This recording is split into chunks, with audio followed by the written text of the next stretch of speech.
Welcome to the Crack House Chronicles, your favorite true crime podcast. I am Donnie, and with me is a man that wants everyone to know that beer is cheaper than therapy, and it doesn't keep asking you. How did that make you feel? It's Dale. Yeah, that's right. That's spot on. Yeah. No questions asked. Beer is good, man. Beer is good. Beer is good. Beer is good. Yeah. That's my brother-in-law's chant. Yeah. Beer is good. Is that what he says? All the time. Man. Beer is good. So what are you doing there? Oh, I'm drinking my energy drink. Beer is good. Beer is good. I'll have to say that next time I see him. I have to. Yeah, 3 times in a row. It's just like He says it 3 it's times? like a little cheer. Yeah, just like that. Beer is good. He's his own chanting session. Either that or he's trying to convince himself. No, he knows. He knows. Me. Yeah, he's professional. He's a professional. Yeah, I'm not even in that class. Professional. He's professional. It's all earned, though. He's a good dude. That's it. I love him. What's going on, dude? Oh, you know it. Same old, same old. Attaboy. Yeah. Right on cue. That's right on right. cue. What you got going on today? Oh, not much. What you got going on? Oh, same old, same old. No, not much matter. Well, you got any good shout outs to anybody you want to mention? Hey, look at that. Check it out. We got a big time Apple Podcast 5-star. 5-star. All right, as soon as they quit clapping, I'll run right by you. Bring it on. We got one, and this is from Marguerite, 64. Marguerite. And if that's not the way you say it, sorry, that sounded cool to me. Anyway, it says, great podcast. Thanks for covering the Matt Stewart Unsolved Murder. Excellent interview with Freddie Wilson. Such a quality podcast, easy to listen to, and lots of good info. I'm hooked! Exclamation point. Whoa, I like your exclamation points. So thanks so much, Marguerite64, for jumping on here and typing a few words for us. We really appreciate that. That means the world to us. We always like a good pat on the back. Yes, and if anybody doesn't believe those 5 stars helps and those reviews, we have been ranked in other countries in the top. Yeah. In the top 20 in other countries. Yeah. We fancy it.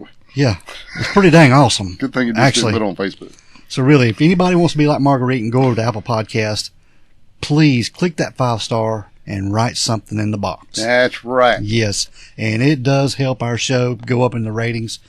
And we need it. And more people will find us. Yeah. That makes people easier. Makes people easier to find. Yeah. I think, yeah, well, you know what I mean. Yeah. I Also, know what you mean. I want to give a little shout out to our buddy, Jackie Blanton over here in town. Hey, Jackie Blanton. She told me the other day, running to her, she goes, I done figured out how to make those long trips shorter. I said, what do you mean? She said, well, I had to make a 6-hour drive, and I listened to you guys all the way down there, and it just flew by. Wow. I was like, well, thanks you very much. We appreciate that. We try to make your trip just a little bit easier. Yeah. Yeah, enjoyable. Yeah, just be all paranoid for all these killings and stuff going on. Be checking your rear view mirror. Yeah, all day long. Check your back seat, too. That's right. Yeah, somebody ain't laying down there with a knife. I still do that. Heck yeah. I guess a long way back. Yeah, so be driving down the road and somebody sit up in the back seat. Yeah. Oh, man. Don't like that. That's too many horror movies right there. Exactly. Yeah. Is anything else before we get going, bud? I don't reckon, man. Except for wish my wife a happy anniversary. It's coming up this weekend. By the time you guys hear this, it'll be over. But anyway, we're going to head out of town for a while. So yeah. Big time. Yeah, going to be doing the anniversary thing. Yeah, man. Heck yeah. It'll be big fun. Big fun. Other than that, dude, we're going to get going this episode. Let's rock it, man. Because we got a pretty interesting case, and this one is similar to one we've done before. But this one... kind of sort of similar. But it is unsolved, and we felt like it needed to be done. Yeah, this one's... I thought I was going to be able to just jump all in this one, but more I found out about it, the less I know, I think. Yeah. It's a pretty strange case, yeah. But this is the unsolved murder of Judy Smith. Judy Smith. Just a little bit of background on Judy Smith. She was born Judith Eldridge on December the 15th, 1946 in Hyannis, Massachusetts. Good job. Yeah. I always have trouble with that word. Yeah. I would have just said mass and been done with it because I'm not fancy. Yeah. Judy got married right out of high school. Mm-hmm. And this marriage didn't last long at all. Uh-oh. Because her husband, he was about to be drafted into the Vietnam War. He was, or he thought he was? Well, I guess he probably thought he was. He was just dodging in case. Yeah, he was dodging because he left the country. He moved to Sweden. And damn. Yeah, he wasn't taking no chances going to Canada, was he? No, he left the country. And he went to Sweden to dodge the Vietnam War. And after that, Judy stayed single for a while. Then she got married again. And this marriage didn't last too long, but it did produce 2 kids for her. She had a son and a daughter. And their names were Craig and Amy. And they were pretty much her world for a long time. Judy was able to go back to school. She got her nursing degree, and she became a home health nurse. Mm-hmm. And she was doing pretty well for herself. She's done all that on her own, yeah. Yeah. So that's, kudos to her for doing that. That's right. Doggone right, man. Taking care of kids and working a job and going to school on your own. Yeah. Ooh. That's right. Much respect. But in 1986, she had been caring for a man who had had some surgery. And she was working there in the home taking care of him. And she met this man's son. And his name was Jeffrey Smith. Jeffrey. And they hit it off pretty good. Yeah. I think she only worked there in the home for about a week, helping this man after his surgery. But her and Jeffrey, they hit it off and they kept communicating. They finally went out on a date. Yeah, he said she was really nice and very easy to talk to. Yeah. Yeah. And I'm sure this lady was. I've seen pictures of her, and she just looks like a friendly, outgoing person. Yeah, that's what everybody said, you know. Yeah. And Jeffrey even said that Judy was devoted to her work, and at one point, she was pretty handy. You know, she even used a curtain rod and to hold up an IV bag because they didn't have a holder for the IV bag. Right. So she just improvised and made one. So she's very smart like that. Oh, yeah. MacGyver like. Yeah. But now Jeffrey, he was an attorney. And Judy and Jeffrey, they dated for about 10 years, Dale. Mm-hmm. Yeah, they were having a good relationship, and they just didn't have any desire to get married. They were just living life and just dating. And I think Jeffrey's mom was pushing them to get married. Yeah, or at least pushing him. Yeah, I think so. I think so, yeah. Yeah. But even as far as going ahead and planning everything and paying for it and everything. Yeah, she pushed it, yeah. Yeah, which is kind of strange. I mean, he'd already been married before, so it wasn't like it was his first one or nothing. But yeah, because he had a kid too. Right. And he had a daughter, and her name was Judy. Mm-hmm. So we're not going to mention her to try to get him confused, but that's the only time we'll mention her. Okay. But yeah. But they ended up getting married, and they were married for about 5 months before our story takes a turn on this we're going to talk about. Okay. Yeah. But now we're moving up to April of 1997, Dale. And this is when Judy's husband, Jeffrey, he was an attorney, like we said, and he had been due to speak at a conference. This was at the Northeast Pharmaceutical Conference at the Doubletree Hotel in Philadelphia, Pennsylvania. Right. Now, Judy and Jeffrey, they had planned to travel together to this conference. And then after that, they were going to go to New Jersey to see some friends and spend some time with them. Right. Yeah, she liked going when he had to go to these conferences because he could go in and do the thing all day, and then she could just kind of go out and whichever, because it's always at a different city, I think. So whenever they would go, she would go see the sights and stuff, and then they would get back together at night and hang out and do the cocktail parties and that kind of stuff or whatever. And so she enjoyed traveling with him. Yeah, and she'd never been to Philadelphia. Right. And she was excited to go to Philadelphia to see the Independence Hall, the Liberty Bell, and they have a bus that travels the city. It's called the Flash Bus. Right. PH Flash. And I think you can ride this bus for like $5 or $6 It's like bucks. $5, yeah. And you can ride it all day. Yeah, it's kind of like it just keeps traveling. You just get off and get back on anytime, as many times as you want. That's pretty dang cool. Yeah, no doubt. Yeah. So that's what she was going to do while Jeffrey was in his conference during the day and see these sights. And then they were going to reconnect after the conference and go out and have some drinks and have some supper and do what they wanted to do. But when they got to the airport, this was at Logan Airport in Boston. Yeah, they had a flight at 1:30. Yes, 1:30 in the afternoon. And Judy had realized that she had left her driver's license at home. Right. And she wouldn't be allowed to board the plane without an ID. Yeah. Because I don't know how long before or after, before this, that the new FFA regulations had kicked in where you had to have a photo ID to be able to board the plane. I just know that our research said that the new FFA requirements at the time required that airlines verify passengers' identities before letting them on the plane. Right, yeah, and I don't know what year that kicked in, but apparently it was before this year. Exactly, yeah. Yeah, because I know in the early 80s, you just had a paper ticket and you get on the plane. It don't matter if it's your name, somebody else's name. If you had a ticket, you can ride. Yeah, you had a seat. Right. Yeah. But now, Jeffrey, he'd been booked to speak at this conference later that day, so he had to board this flight to get to Philadelphia. Yeah, he said he didn't really want to do that, but, they talked about it, and then he knew he had to be there, and so she just decided that would be the best thing. She just took the bus and went back home to get her ID and then round trip and come back and caught a later flight. And that's what she did. Yes. Now, everybody said that they took public transportation to the airport, and Judy apparently took a bus back home to get her ID, like you said. Right. Now, Jeffrey has said that Judy took a 7:30 p.m. flight the same day and brought him flowers as an apology for messing up their travel plans. That's what Jeffrey had said. Mm-hmm. And when Judy got to the hotel, she was walking in as he was coming out of the restaurant, and she had those flowers. And it had been reported that Judy had been spotted by some people there and confirmed that she was there at the hotel. So this is a restaurant in the hotel? Yes. Okay. Yeah. And this would be what by the time you think? To see if it was probably a 2-hour flight, you think? Yeah. Well, would it be that long? It's not that far. Well, it said Judy took a 7:30 p.m. flight. Yeah. So she probably didn't get there till maybe an hour later. Yeah. It's not that far of a flight. 9:30. We'll say 9:30. Yeah. We'll try with transportation from the airport to there anyway. Exactly. Because I'm not sure if there was actually a time given. I was just wondering, you know me, I'm over here going, what time did the restaurant close? Did this really happen?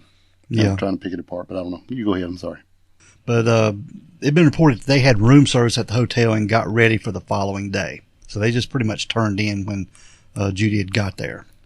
So he was coming out of the restaurant. Yeah. And then they went up well, they probably went up and got her room service. Probably. Yeah. Yeah. He might have had a snack or something. He probably had. And he was probably just waiting on her to get back from getting her ID. Now, the next day, on April the 10th of 1997, this day would change Judy and Jeffrey's lives forever, man.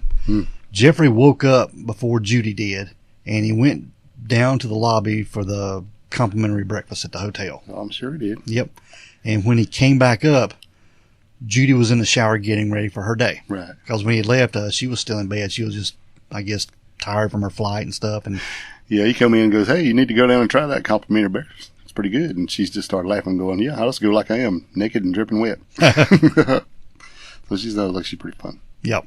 And they planned that Judy would explore the city while Jeffrey worked at this conference all day, and they would meet back at the hotel at 5 p.m. Correct. That was their plans. And they were expected to attend a cocktail party at 6 p.m. at the hotel. I guess it's part of the conference. I guess it is. Yeah. Because they got stuff planned all day long for everybody. Now, Jeffrey headed downstairs to the conference, and it is not known what Judy did for the day. Right. Yeah.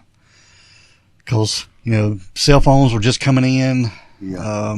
They didn't have a cell phone. Nope. But me and you talked about this, and with Jeffrey being an attorney, you'd think he would have had some kind of something. Cell phone, bag phone, or something. I think they had calling cards, but I don't know if they had any kind of mobile device at all. Probably not. Which is pretty early in the game there. So, but like I told you, you'd think, with his job, you'd think he had pretty good at bank account. If anybody had one, he would have one or something like that. So that's kind of what I was thinking. Yeah. And he arrived back at 5 p.m. after the conference, as planned, and was kind of surprised that Judy wasn't there. Yeah. He assumed that she was running a little late, and he got ready for this cocktail party. Well, she was really weird because Judy's never late. She don't do late. No. Early's on time, and if you're on time, you're late. That's what was reported about her. Yeah. I mean, she's always 5-10 minutes before everybody or anybody whenever he's going to meet. So it was kind of weird that she was not there, and he's like, this is odd. Yeah. But during the evening, Jeffrey kept going between the vent there where they had the cocktails and the hotel room just to check to see if Judy was back. Right. And it was a little concerned. Well, and of course, we're old and we lived it. You know how it was back then. You didn't know nothing until, if you didn't know where somebody was, there's no way to get a hold of them like now. Everybody's you got a leash in your pocket now. Exactly. You know what I mean? So you got a lot of stuff going through your head, especially in a big city. That's right. But it was hours later when she hadn't shown up. Jeffrey, he started to panic. I bet. And he knew that Judy had planned to take this flash tour bus around town that day. Right. Because she was going to go see the Independence Hall and the Liberty Bell and all that stuff. Because, she'd never been there. So, it'd be pretty cool to see. Yeah. But Jeffrey, he had flagged down a cab. And he asked this driver to take him around where the bus goes, this tour. Follow the route. Yes. Yeah.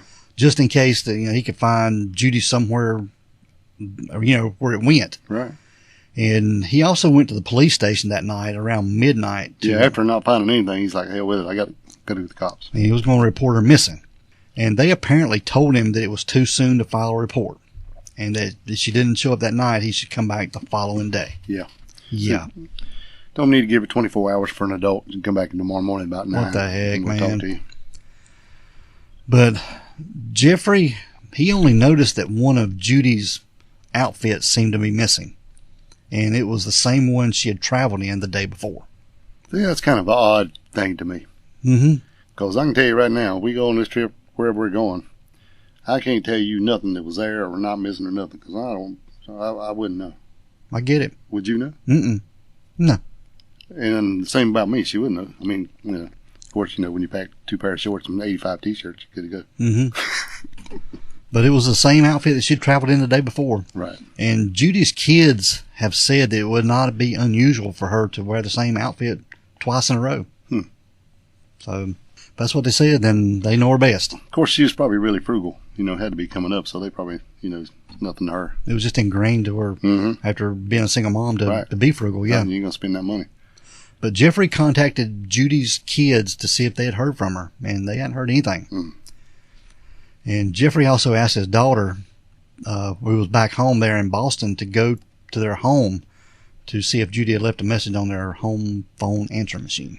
Yeah. But there was nothing. You guys know what that is. Yeah. It was a machine that was attached to your phone that somebody could leave a message to. And the phone that was attached to the wall. Yes. Yeah. Or sitting on a table somewhere. Yeah, and you'd think, like we were talking earlier, those things, most of them, I mean, you could call your own number and press in a couple keys on the phone pad, and you could check your messages from somewhere else, but maybe this was too early for that. It could have been. But that's what Jeffrey had done. He'd had right. Well, looks like he's checking all the boxes. Looks like he is. He's doing everything he can. Right. But the Philadelphia mayor, his name was Ed Rendell, and the Pennsylvania House Representative, John Purcell, were both in attendance at this conference that Jeffrey was at. Yep. And when they found out that Judy was missing, they got some things moving. Yeah, it's kind of funny when he went back to talk to the police the next morning. Boy, it was a whole different story, wasn't it? They were ready to get something done. Yeah, they were set on go. Yeah, they were very cooperative with Jeffrey, and they were able to file a report. Wonder what that is. I wonder. Yeah, you got the mayor and you got the House of Representatives giving you a call, going, "How about help this guy out? What the hell's going on?" Yeah, somebody gets in gear. That's right. Now, there were some reported sightings of Judy around the city of Philadelphia at the time she went missing. Some people reported seeing a woman who was kind of disoriented. But this is confusing because there was a homeless woman in the Penn Landing area of the city who kind of resembled Judy a little bit. Yeah, looked like her a lot, I think. Yeah. Well, somebody was there.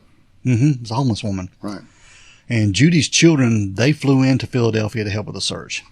Her son, Craig, saw the homeless woman during the search, and he actually thought it was Judy. Right. So she must look a lot like her. Yeah. And it was hard to know if the sightings were actually of Judy or there was just the woman who resembled her. Right. Well, not one by her son, I'm assuming. Oh, yeah. Yeah, all the other folks, but But Judy was said to have traveled with a red backpack. She carried this red backpack with her everywhere she went. Yeah, and this was a big deal because everything we found anywhere and everything, that's a big thing that everybody always says. She didn't carry a purse, pocketbook. Everything was in her backpack. And you can Google pictures of Judy Smith, and there's pictures of her, and she's got this backpack on. Yeah, almost she everywhere. Carried her stuff. And in this backpack, she carried her nursing license certificate. Yeah, everything. She carried it with her because she was a home health nurse, and I guess she had to carry it with her. It's kind of weird that her license wouldn't have been in it. That one thing that we're going to talk about. Okay. We're going to discuss that pretty heavy, too. Because, she had everything in it, and she had her nursing certificate with her, but not her driver's license. Maybe it wasn't in there either. Maybe she left her whole little wallet gimmick. Well, okay. We're going to talk about it. Okay, we'll get into it. I don't want to get sidetracked. But Judy's kids, they searched long and hard around the city. They went to hospitals, morgues, and even they rented bicycles so they could get around town ahead of traffic to see if they could find Judy. It's crazy. And there was a homeless man. His name was David, and he provided a possible clue into this case, and he said that he had slept on a park bench next to Judy. He also knew the homeless woman that you and I talked about just a few minutes ago. Right. And he said that this woman was not her. Judy's family went back to re-interview David on April the 15th, and he told them that they had just missed Judy. Okay, so he's saying he saw the real Judy. That's what he's saying. Okay. There's a homeless guy named David. So he probably knows the other homeless person. But Judy's husband, Jeffrey, believed the sighting is credible. Right. And this homeless guy, David, even ID'd Judy in a photo. So, I'd say it's pretty credible. And there were some other people reported unusual sightings. Employees at the Society Hill Hotel believed that Judy was their weirdo of the week, is what they called her, when she stayed there between April the 13th and the 15th, signing in as H.K. Rich/Collins. And while there, Dale, they said she had masturbated in front of an open window. What? She spoke in tongues and then loudly claimed the emperor would wire her money if she needed it to extend her stay. That's what they were saying. This is a reported sighting. Yes. Okay. At this, like, what the hell are you talking about? at the Society Hill Hotel. Yeah, that's what they said. Okay. So I guess this is before you could check into hotels and not have to use your ID. You could just use any name to get into a hotel. I reckon. Yeah. But the investigators, they sort of began to narrow their search down and confirmed that some of Judy's movements during the day, she disappeared. They determined that she did, in fact, go on the Flash bus. This is the bus that, went around town. Mm-hmm. And a hotel employee at the Doubletree Hotel where they were staying said Judy asked them where she could catch the bus. And the bus driver said he'd picked her up in front of the Front and South Streets and let her off near the hotel around 3 p.m. And she was also allegedly seen near a Greyhound bus terminal on April the 10th. But her family thinks she may have just been using the bathroom. Right. I wonder if that was on the route. Maybe it was. It could have been. I mean, why else would they think she was there to use the bathroom? Yeah. You're right. Okay. That's pretty odd. Yeah, it is odd. It's not as odd as the masturbating in front of the window, but we'll take the bus terminal. Go ahead. Odd enough, though, yeah. But the investigation uncovered something else odd. It is believed that Judy left Philadelphia for New Jersey the day after she was seen. There was a reported sighting of her at the Deptford Mall, and she was shopping for some dresses. And this mall is only a 15-minute drive from Philadelphia, and there's a bus that ran hourly at the time between the two locations. And people who reported seeing her in New Jersey have said that she seemed disoriented. And there was a salesperson and a customer at Macy's in this mall gave an account of the actions of a woman there who may have been Judy, saying that she was just shopping for her daughter, even though her daughter didn't like stuff bought for her like that, or clothing bought for her. Yeah, she said she was there looking for, their account is that the lady said that she was shopping for her daughter, but she didn't know why she did because she never liked anything she bought her. That's right. And then they also made the account that the lady was wearing the red backpack. Yes, which is very important. But then again, when it was time for them to leave, she tried to get this other lady, the customer, to go with her, assuming that she was her daughter. So, yeah. So, I don't know, somebody hit her in the head with a hammer or something. I don't know what the hell's going on here, unless it's just totally the wrong person, but with the red backpack. Yeah. Which is kind of odd. And there were also reports that she'd been seen in Easton. This is about 55 miles north of Philadelphia, a few days after she went missing. Now, her husband, Jeffrey, he hired a private investigator.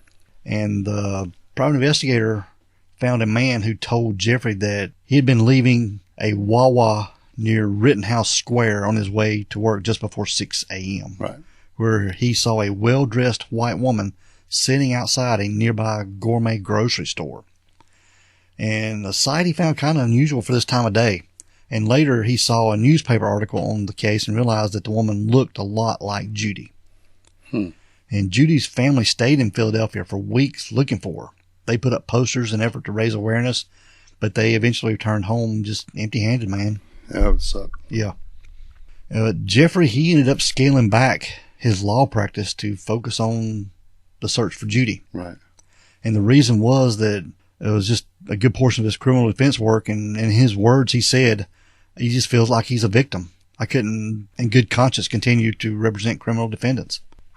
Yeah. And your wife's out there missing. Kind of hitting home for him, didn't it? It is, yeah. But Jeffrey, he criticized the law enforcement, how they handled his wife's case. He said that he was told that about her details that were entered into the NCIC. This is the National Crime Information Center. Right. This database. And he discovered weeks later that it was not true. It was all, yeah. It was all bull. Yeah. This meant that Judy would not have been matched with any Jane Does that had been entered into the system. Right. Or if he was in a hospital or a mental institution or anything, if she had hit her head or something and somebody had taken her in to take care of her, they wouldn't have been able to check. No. To see any of her details matched, and they would so they wouldn't have known anyway. Just be out there just floating, man. So I wonder why they didn't do that. I don't know. Now, there's some theories, Dale, that suggest that Judy actually never made it to Philadelphia. Well, this is what I was thinking at the beginning of this. And like, how we even know she was there. And that Jeffrey did something to her in their home and traveled to cover it up. Right. And the hotel at the time did not have a guest register. And only one employee has said that they saw Judy at the hotel on the night she arrived. Investigators learned that the plane ticket had been used. Yes. Yeah. And based on the FFA requirements that, we talked about earlier, you had to have an ID. Right. So it's saying that she was the one that went, or nobody could use the ticket. Yeah. Right. That's right. Mm-hmm. And some suggest that Jeffrey needed to take a polygraph. Yeah. And he said he would take a polygraph on one condition, and this was if the FBI administered the polygraph. Hell, I wouldn't take one. No. And when he passed it, the Philadelphia police would formally request the FBI to assist in his wife's case. That was his conditions. Right. But the police claimed that Jeffrey, being an attorney, he would know the FBI would not get involved in this case, so his conditions. So they think he's just full of it. Yeah. Yeah, he's just using this as a tool to be able to dodge it. Say I'll do it, but only if this happens, and knowing that this ain't going to happen. Knowing it ain't going to happen. Right. Yeah. But now this search for Judy, it went on for months, Dale. Yeah, I don't blame the fella. I wouldn't take one either. But Jeffrey, he hired 2 other private investigators, and copies of Judy's missing flyer were sent to hospitals and morgues pretty much all over the country. Wow. So this dude has hired 3 private eyes now. Yes. And he's and I think there's more than 9,000 flyers they sent out. Yeah. Yeah, so he's kicking ass, man, trying to find out what happened to his wife. Yeah, at first I thought this dude might have been on it, and but I really don't think so now. I mean, he's doing so much. He's going way far beyond. Well, there's one thing about Jeffrey we need to let everybody know, that he had some health problems. Yeah. And he was a large fellow. Just put it mildly, he was morbidly obese. Right. Yeah. So I don't think he could have done anything to Judy. Well, he might could have done something. Yeah, but to be able to get rid of her or whatever that we're going to talk about. Oh, yeah. Well, that changes everything. The next few minutes changes a whole lot of stuff. Yeah, that we're going to talk about. Right. Because on September the 7th of 1997, this was about 5 months after Judy disappeared, there was a father and son that were out hiking in, guess where? Here. Yeah, North Carolina mountains. Right. The Pisgah National Forest, to be exact. Right. So not really here, about an hour up the road. Yeah. Hour and a half. This forest is in the Appalachian Mountains, and it covers a little over 500,000 acres. That's a lot. But this father and son, they stumbled across what they assumed to be human bones, and this was near the Stony Fort picnic area. And this is about 30 miles from Asheville, North Carolina. And some of the bones have been scattered, and it looked like by animals in the area, and it was around a 300-foot area. Mm-hmm. Yeah, 100 yards. 100 yards, yeah. And the bones that did remain had been wrapped in a blue blanket in a shallow grave. And there were personal effects that were found. With the remains? Yes. The state medical examiner got involved, and they determined that the bones belonged to a white woman between the ages of 40 and 55, and she had extensive dental work and suffered from severe arthritis in her left knee. And there were cut marks on her ribs, and among the clothing recovered from the scene was the woman's or this person's bra. Right.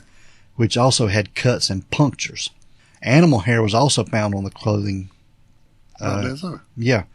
The investigation concluded that she had been fatally stabbed, and her death was officially classified as a homicide. Well, that kind of makes sense unless you're going to bury yourself. Exactly. I mean, you didn't wrap yourself up in a blanket and bury yourself in a shallow grave. I ain't never heard of anybody doing that. Right. Now, there was an emergency room physician. This is in Franklin, North Carolina. This is 65 miles west of Asheville, on out toward the Tennessee, North Carolina border. Right. And he saw an article about the discovery of the bones in the newspaper. And he connected it to one of the flyers that Jeffrey had actually sent out. In fact, a copy of the article to the Philadelphia police. There was a detective there asked Jeffrey for his wife's dental records, which he provided, and they were sent to the medical examiner there in Asheville. The records matched the dental work on the bones discovered, and by the end of September, the remains were positively identified, that of Judy Smith. So the big question is, how in the hell did she get from Philadelphia to Asheville? Yeah, 600 miles away. Hmm. Yeah. And it seems to be that Judy had apparently been wearing jeans and thermal underwear and hiking boots when she died. Yeah. Crazy. And her family didn't recognize any of this clothing at all. It's kind of strange, isn't it? Yeah, very strange. Now, here's something else strange. There was a blue and black vinyl backpack that was found with her body. And in it were winter clothes and $80 in cash. There was a shirt buried nearby in another little shallow grave that had $87 in the pocket. So there's $167 there. Yeah. And it is pretty consistent with what Jeffrey had said when he was first talked to by police, that he believed that Judy had $200 with her. Right. He had went through the money, the cash that they had brought with them, and from what was there and what was missing, he kind of guessed that she had about $200, and there was still $500 left in the hotel room That she didn't even take with her. Right. And she was also found to still be wearing her wedding ring. Diamond. Yes. Yeah. Yeah. And the fact that the police found both money and jewelry led them to believe that robbery wasn't a motive for her murder. You think? I would say. Mm-hmm. Because if somebody had killed her, they'd have took the money, the rings, and everything. It's kind of odd, dude, that the red backpack was not there. No. Just this blue and black. Blue and black, yeah. Which is kind of odd. Mm-hmm. And there were other... There was a pair of sunglasses. Yes. Like, what is it? Bolle? Bolle. B-O-L-L-E, however you say that. Yeah. And they said this pair of sunglasses would be retail around $110. And said there's no way in the world that Judy would pay $100 for no damn sunglasses. No, being frugal like she is. Frugal she is, yeah. That wouldn't happen. Mm-mm. So that's kind of odd. So here we go. That's what we got. But after her body was discovered, there were several people in and around Asheville that said they remembered talking to Judy. But none of these encounters really ever be confirmed. There was a clerk at a local retailer said, "She seemed very alert to me. She was very pleasant. I didn't see anything about her that would indicate that she wasn't right in any way." The woman talked about her husband was an attorney from Boston attending a conference in Philadelphia, and during that time she just decided to go to the Asheville area. That's what she told the clerk. Yeah, and that is on the Unsolved Mysteries thing. That lady is actually on there telling the story. Right? Yeah, this Judy's coverage is on an episode of Unsolved Mysteries. Mm-hmm. Yeah, pretty cool. And there was also an employee at the Biltmore estate recalls seeing Judy. And at a campground near where her body was found, the owner recalls that Judy had drove up in a gray sedan filled with boxes and bags, and asked if she could spend the night there in her car. Right. But they told her she couldn't stay in her car. No. And she just left and drove away. This is weird. There was also a deli owner in this same area told the Philadelphia City paper that Judy came up to her in a store in a gray sedan and bought $30 worth of sandwiches and a toy truck. And these sandwiches were these pre-packaged sandwiches. Mm. Yeah. Something that's not going to last long at all. Right. And like I said, this toy truck. So I don't know why she would buying a toy truck. And now this is all just, we might have seen somebody things. But the local investigators, they consider these sightings somewhat credible, yeah. Well, I mean, we know she was there at some point. So. Yeah, because her body was found there, yeah. Right. And there was also one hotel clerk said that Judy stayed at their establishment from April 10th to the 12th, and that she seemed fine with nothing being amiss. So this is none of that disoriented stuff that we heard before. No, So. But Judy's family said they had no idea why she ended up in Asheville. But Judy had been to North Carolina twice before, but never to this area. No, she had to go. She visited Jeffrey one time for a week when he was at a weight loss clinic up in Raleigh. Yeah. But I don't think she'd ever been to Asheville, has she? No, she had never. Her family said she'd never mentioned Asheville at all.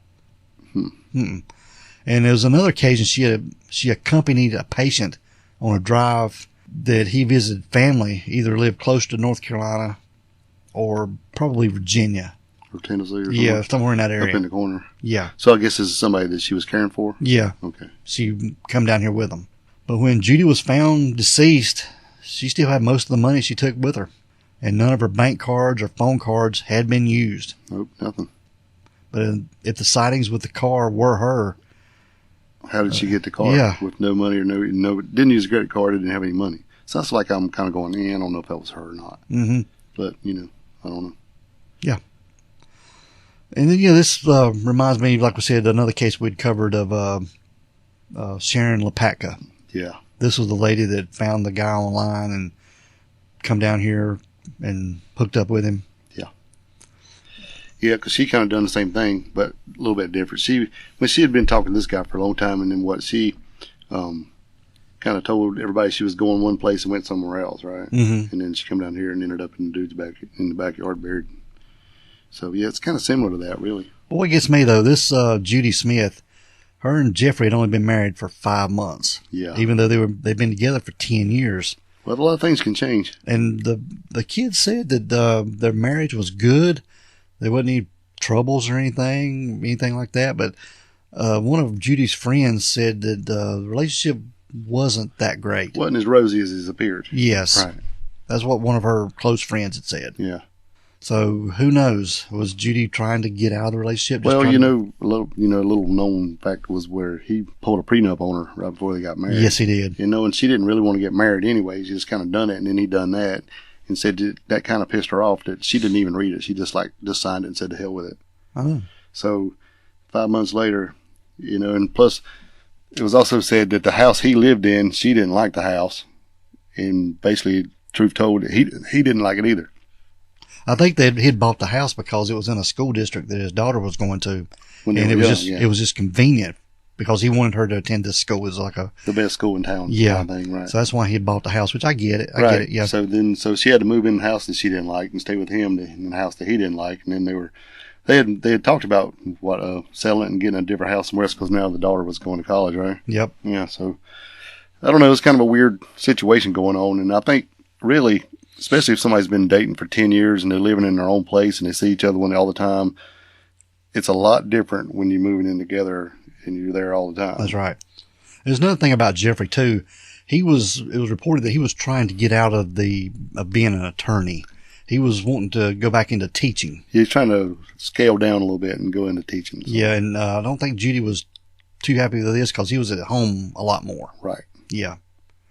So that might have been a little bit of cause for problems in the marriage. Yeah, too much too soon. Yeah. Basically just knew the way after spending 10 years dating, then you... Well, if you're just dating, you still got a lot of freedom as far as, I'll see you later, blah, blah, I got to go do this, do that, or I'll be at my house, I'll see you after a while, whatever, that kind of thing. And then all of a sudden you're there, and all the time. And I'm not saying that's a bad thing. I'm just saying it's different for these folks. So, and then he pulls the prenup on her, which is going to piss her off right off the bat. And, and then she's like, well, hell with it. And it's just kind of weird. Like I think she just done it because his mom was pushing it on him, really. Probably. But there's some people think that maybe Judy had a little bit of maybe some amnesia or something. Yeah, I don't want to buy that. Or did she have some kind of mental something going on? Man, I don't know. I don't know. This toy truck and a $30 worth sandwich, which we don't even know if that was really her or not. No, it's just what somebody... It's just odd. Yeah. And, and really, there's a big thing making up, well, if she only had $200, she could have had a buttload of cash, when she went back home for however long it was, before she even went. Yeah. And she could have that stashed away. It might have been, and that may be why she really didn't have a driver's license, had to go back home so he could just go ahead and go. Now, this is all speculation on our part. Mm-hmm. But, maybe she went back home to straighten up some stuff and already had plans to do something else, and then this was a way to get out, like you said. Yeah. But we don't know. Makes me wonder what was gone from the house of hers when they got back. Yeah, it's never mentioned. No. Any of her effects, any of her clothing, like you said, she had boxes in this car. What, was anything missing of hers? Right. Large amount of clothing, shoes, because these clothing that she was found in, her remains, her family didn't recognize it. Right.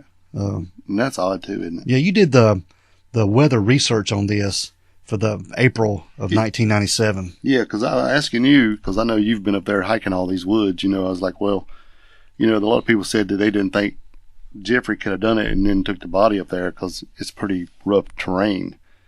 To be able to move a body in there. Yeah, it's up and down. So we're assuming that she was probably killed right there on the mountain. Yeah, that's what even the the forensic pathologists were saying that it looked like she was killed there on Right. site. And so I was kind of asking you about the weather and stuff being different from here to there. Well, during the day, it's probably kind of similar, but I was looking like the April, I was a little bit ahead of these days. I looked up the 8th to the 10th, and like the highs is right about 60, right around 60, 62, 58, 61, but the lows were in the 30s, even down in the 20s on one day. Yeah. So, we'd assume that she was dressing to go stay overnight on this hike, and with a bad knee, why would she be hiking in that rough a terrain? And I was like, oh, well, you know my brain. I'm wondering, well, how wore are these hiking boots? Were they brand new? You know what I mean? Well, they said the boots were new. So, right. Yeah. So she ain't been hiking much. Mm-mm. Yeah. Now I did run across one thing that said that she was an avid hiker, but it was only in one place and one place only, and so I don't know if that's true or not. Yeah. And if she used to be, maybe so, but later years, and especially with a arthritic knee, hiking's probably not the most fun thing. But then again, like you said, if it was kind of like the thing like the what was the lady's name? Sharon LePatka. Yeah. If she was like found somebody that she liked or was talking to behind this guy's back and like come down here, and she's usually not doing anything, because I'm sure Jeffrey ain't doing no hiking, or anything, probably anything outdoors much. Maybe she wanted to do that and it was fun. It was something she used to do, and so I'll go there and meet you and we'll buy some stuff and we'll go. Little did you know, maybe he had more on his mind than hiking. Yeah, and she just wanted to get away for a while. Right, or maybe she went by herself and just run across somebody. And there is speculation that it could have been Gary Michael Hilton. Yeah, who would have been in the area maybe. But, we covered him on episode 62, and he was a serial killer, the National Park serial killer. Yes. But his murders didn't start till way later. But also, anybody he killed, he did it for money pretty much. Yeah. Because he was kind of transient at this time. Yeah, he would have took the money, the rings, everything. Yeah, so I and that's every little thing you find out about it, he's always mentioned. But, since we covered him and we know a little bit about him, I don't think... I could be way off base, but I don't think he's involved at all. This just doesn't sound like him. Yeah. He was a pretty ruthless dude, and most everything he done was to take somebody's cash, their debit card or whatever, and, with that diamond ring and all that stuff. Yeah. And I heard somebody else say something about that. If she's wearing her diamond ring, maybe she's not going for a rendezvous with somebody or an affair, or she wouldn't have wore that ring. Very true. But I don't know. I don't know much about that, but it is a good point. Yeah, and some people, the ring doesn't mean anything to them. Right. Yeah.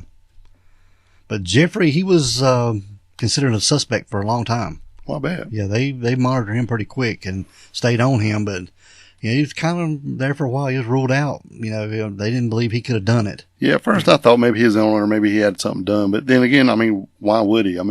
He had to prenup, so it's not like if they split up, she wasn't taking his money. Yeah. So, what do you have to gain by it, really? You know, just to look like trashing from his kids. And, all the kids said that he loved her deeply, and he just never would do that, which, I guess they say it about everybody. But yeah, I just don't see him in on it. Well, Judy's kids, her two kids said that Jeffrey was a good guy. He loved their mom and was good to her. Yeah. They didn't have anything bad to say about him at all. Well, like I told you, I think he kind of married up when he met her. I think, and I just don't think, he would be the kind of guy to dump somebody like that. No, she was a very attractive lady.